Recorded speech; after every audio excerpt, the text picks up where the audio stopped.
Okay, so we can actually go ahead and start because I don't see anyone else in the waiting rooms. So let me just get some things sorted out. Can you guys hear me? Can you put a yes in the chat if you can hear me? Okay.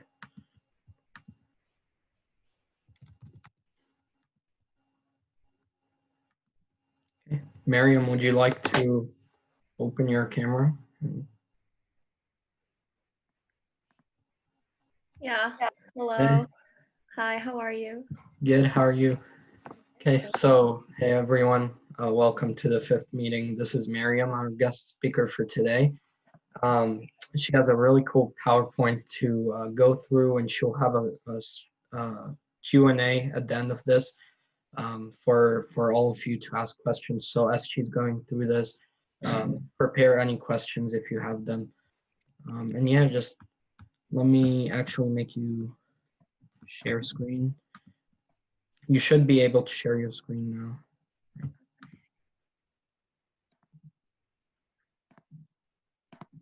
And everyone who's attending, yeah, it's sharing good. Everyone who's attending, please put your full name in the chat so that we could take attendance. And for those of you who will leave early, make sure to privately text me that you are leaving early because I'm going to take a screenshot of the people here for verification of attendance. And then, yeah, so without further ado, I'm just going to mute myself and close my camera so that I don't cause any disruptions. And Yeah. then you can go ahead and start whenever you're good to go. Okay. You guys can see this, right? Okay.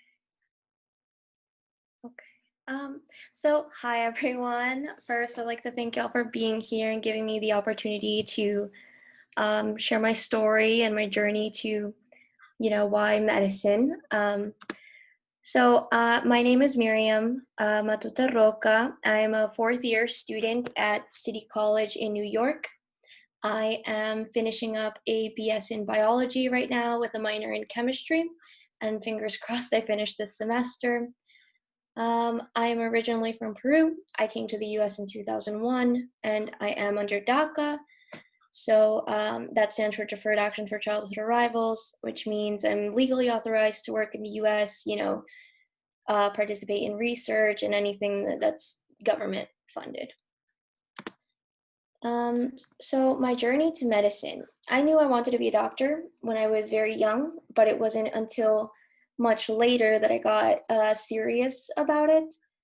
The reason why was mostly due to my grandfather.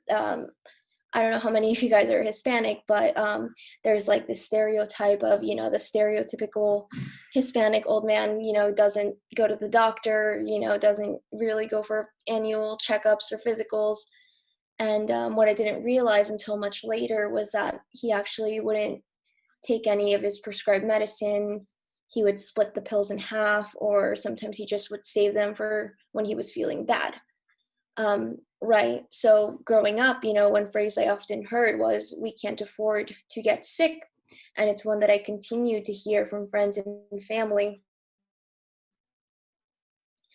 Over time, I began to recognize the disparities between my community and those that have access to healthcare. So overall, it sparked this passion in me,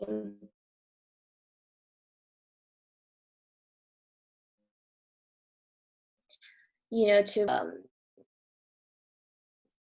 who need good medical care.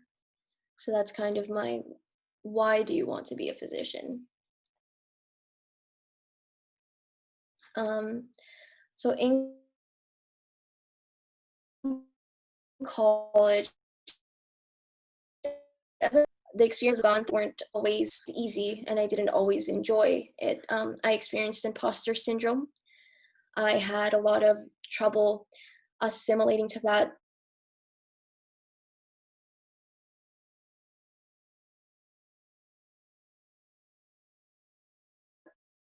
The college life, is that I couldn't afford, and I doubted myself a lot, and I questioned if I belonged in that. in that setting, you know, the intersectionality that I faced as a first gen Latina college student, as a woman, you know, pursuing a career in STEM, which is, you know, a male dominated field, was hard for me. Um, but over time, you know, you kind of just realize you can either keep feeling that way or you can just delve in more. So after my rough start, I actually ended up finding a love for genetics and immunology, which brings me to my next point, research. I was I was invited by my genetics professor to conduct research in his lab, and I was a sophomore. Immunology was a completely new area for me, and you know I was cautioned that the learning curve would be steep. But oh, as time passed, you know, I came to I came to establish myself in that lab, learning the intricacies of lab life. I'm sure you guys have been able to participate in lab, or the labs that you do in high school for bio. You know, they're really fun. My What I focused on was I would go over like preliminary data, and I saw that there were these mice that were carrying mutations in the charna9 gene, and this is a gene that encodes the alpha 9 subunit of a receptor, right? The nicotinic acetylcholine receptor. And as a result, these mice, they had antibody, altered antibody production. So what I would do is that I would analyze the B and T cells numbers, antigen-specific antibodies, and even in vitro CSR, which is class switch recombination, in mice with a null mutation to see how it would compare to the mice that did have these mutations. Overall, I would say that I really enjoyed working in the lab and doing the research, and especially the impact that this research would have on like oncological other oncological studies, and what it would mean for, you know, people that have cancer.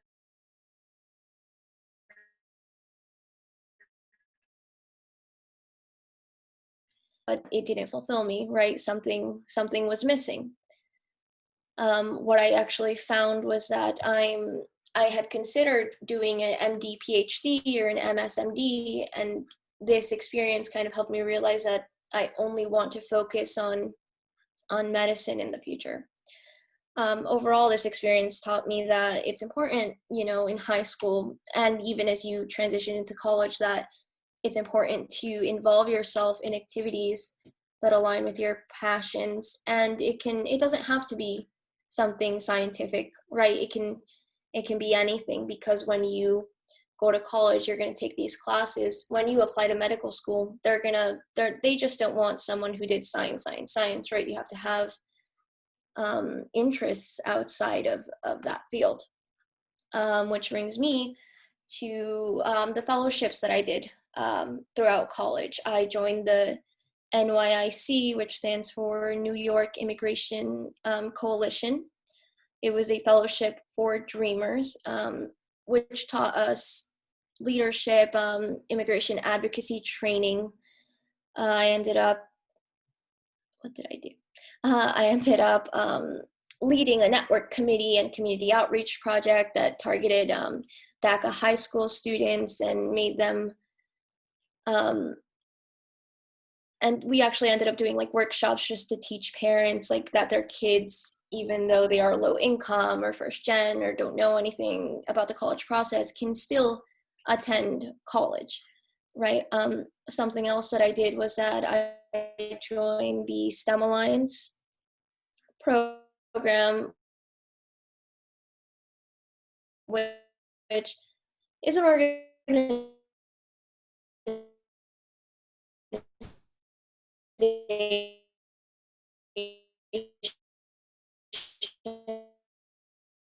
and another nonprofit that I was a scholar there in 2015.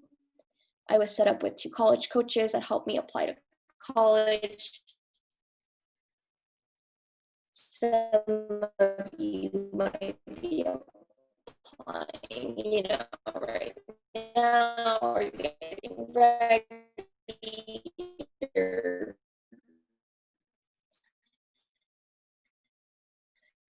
whatever, but I didn't, when I was in high school, I didn't have guidance. I didn't even know if I would go to college at one point. And this organization helped a lot to get there. Luckily, I'm right now like free, which is really, really nice and not something to have to worry about later on. If you are interested in going pre-med, I would super important to have clinical experience. It doesn't have to be specific. For example, what worked for me in my schedule, because I am a student and I don't have time to just take a Saturday, and because I work, I have other responsibilities. One thing is the path that you want to. So where I am right now,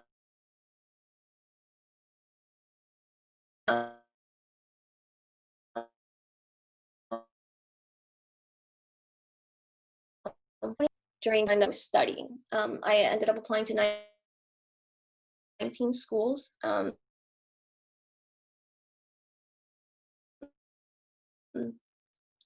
I've heard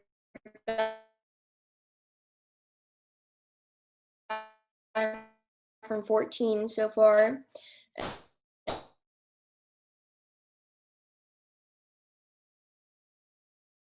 And I'm working on the second applicants. Information. If anyone wants to reach out, maybe privately, and that there are some things that maybe. So yeah. So thank you so much for sharing that. That was a great presentation and very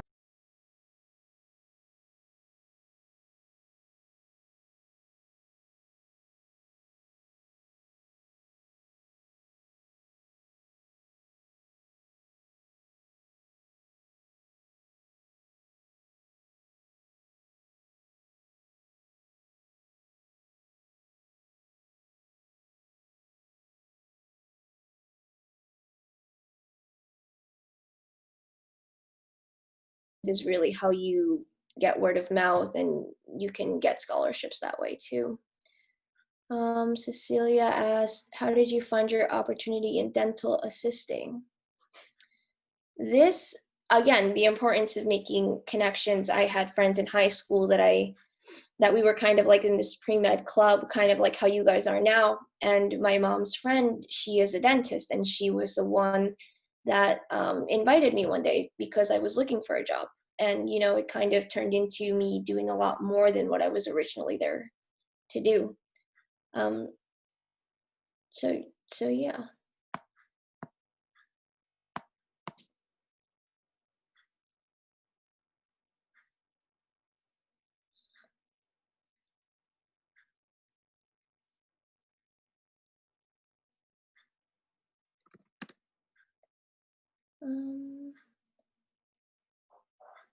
Unless there are any other.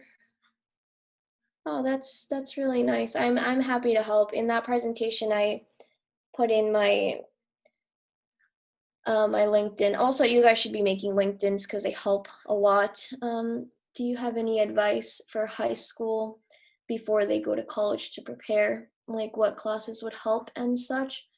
That's a very good question. I would say take as many APs as possible. Take it in classes that would translate to like liberal arts. So if you have like AP Psych, you don't have to, when you're pre-med, you only need to take one semester of introduction to psychology. So any APs that you guys can take to opt out of classes that are beginner classes that would essentially teach you everything that you would in an AP class. That would not only save you a lot of money, but when you test out, you automatically go into these harder classes. And honestly, when you go online and you look for other resources, like for college, like I would look at Jack Weston or the Princeton Review or the Barron Review. Pretty much all the introductory classes, they just go over the really basic basic things. Like biology 101 and 102 was essentially what is a cell, what is cell theory, what is glycolysis, what is the Krebs cycle, things that you probably go over in your biology class anyway. So it would be a good idea to take AP Bio, AP Psych. Christina, do you have any volunteering advice for high schoolers, like shadowing and such? Oh, absolutely. Don't be afraid to reach out to people through email. Right now, I know it might be a little harder because of COVID, but there are actually these online volunteering things that I'm actually going to post a link to of in a second. But there's a lot of virtual shadowing that you guys can do as well. For example, Lenox Hill Surgery, they did a virtual thing. I'm going to put the link here. Sorry. And yeah, I honestly make LinkedIn's, add as many people as you can on them. So if you see that link that I just posted, that's a pre-health virtual shadowing group that some people made, and you can get certificates, you can see things like that. And yeah, overall, just try to get involved in as many things as possible.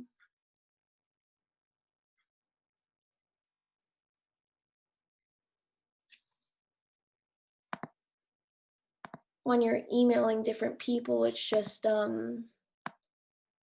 it can be as simple as you want. I am so and so, I am a high school senior, I am interested in blah blah blah career, and I would be really interested if you could shadow me, or if I could shadow you, sorry. And the worst they can say is no, and once you send enough emails, someone is bound to say yes.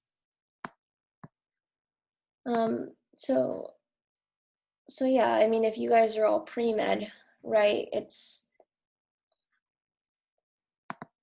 good to have those opportunities, but honestly, even if you don't, you'll get them in college. You guys will figure something out. Do you have any advice for classes in college, like what we should avoid or not? This is a good question.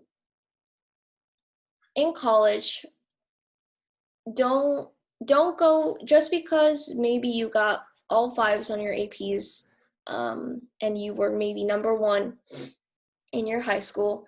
I would say it's very important to have a certain amount of humility when entering college classes, because they can honestly just rock you in a way that you wouldn't think. I know that was my problem when I first went into college.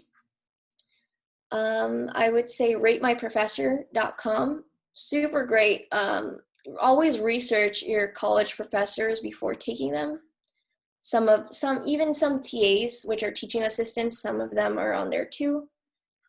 But yeah, research your professors before you take them, and if you need to switch. And honestly, going into college, you have a clean slate. It is make connections, go to your professor's office hours, make sure that they know you, because when you are going to apply to medical school or an internship or anything along those lines, you're going to need someone that knows you, and it's important to make these connections early on so that they're not strained or even forced later on. Cecilia asked, how did you balance your schedule in college with classes, studying, and a job? Right, so this is a huge problem that a lot of first gen, if you guys are the first in your family to go to college, you have responsibilities outside, studying, a job. Honestly, it's a lot of willpower. It's going to be a lot of willpower on your part. And the only other thing I would say is make a schedule, color code it, make it as beautiful as you want, but stick to it, and try to avoid procrastination as much as possible. I know easier said than done, because I procrastinate a lot too. But my number one go-to advice. Christina asked, do medical schools care about what kind of college you're coming from, especially if you want to transfer to a good one? Yeah, this is a good question. Inevitably, the college that you go to, whether it's a top 21 or it's your local community college or a public one, some will inevitably open the door more than others, right? That's just how it is. And honestly, medical schools, from my experience applying and submitting my applications and writing about my experiences, is that they will look at your extracurricular activities, whether they are medical or something that you're passionate about. They're going to look at your grades. Yes, they will look at the school, but honestly, they're not going to pick a C student from Harvard versus maybe an A student from City College. It's about your grades. It's about what you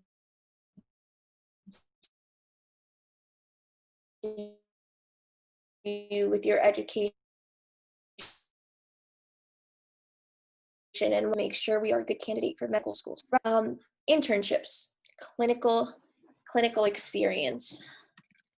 Those are all mentoring, but still, even if you have a job, that's something that I was able to write about in my medical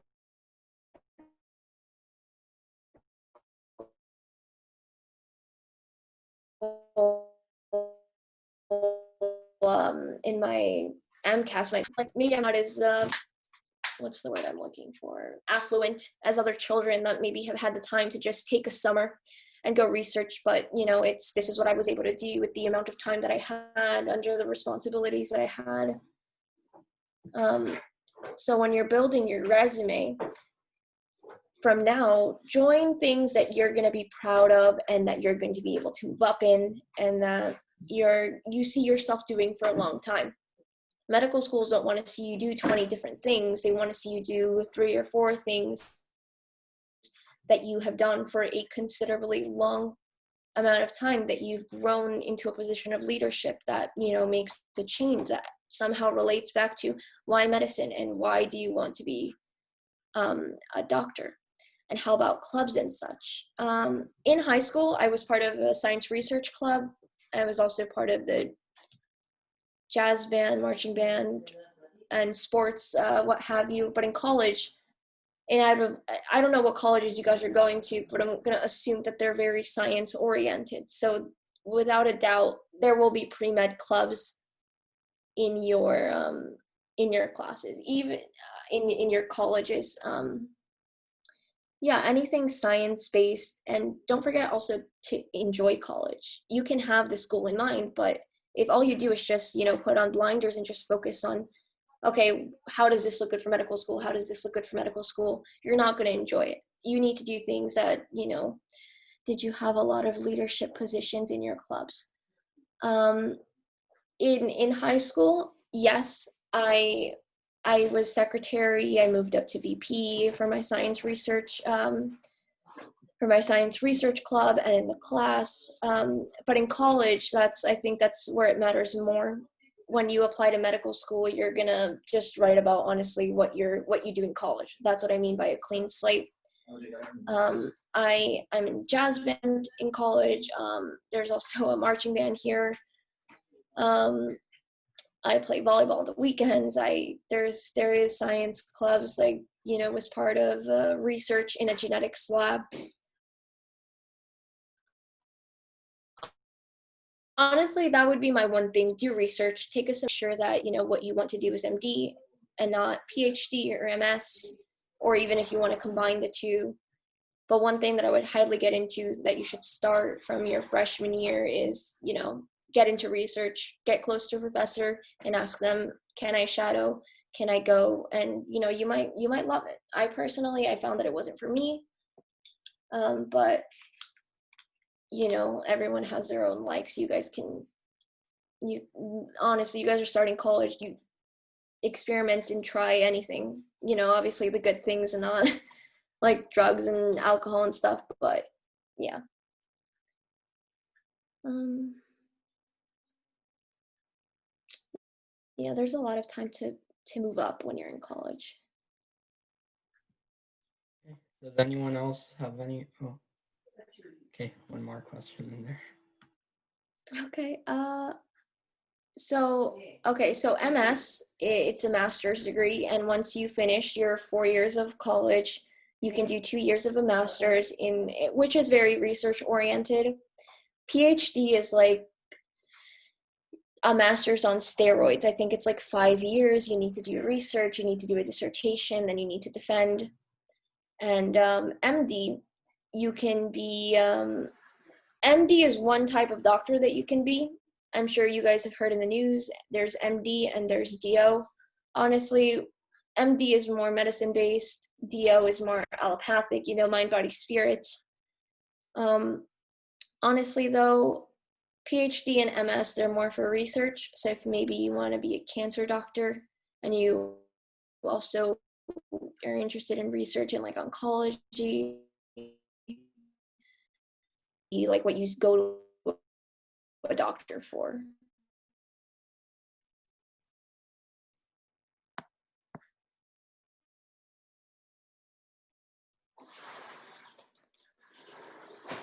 I think that's it. Okay, well, I don't see any more questions coming privately or to everyone. So I want to thank you, Miryam, so much for coming today, for speaking with us. You shared some really interesting information and opinions. Any questions from you guys that you still have for Miryam, you could send it to me on Remind and I could forward it to her. But yeah, that was very helpful. Thank you so much. And yeah, just thank you so much. Right? No, yeah, thank you for giving me the opportunity to do this. I really appreciate it. Okay, thank you everyone for attending and see you at the next meeting. Thank you, Miryam.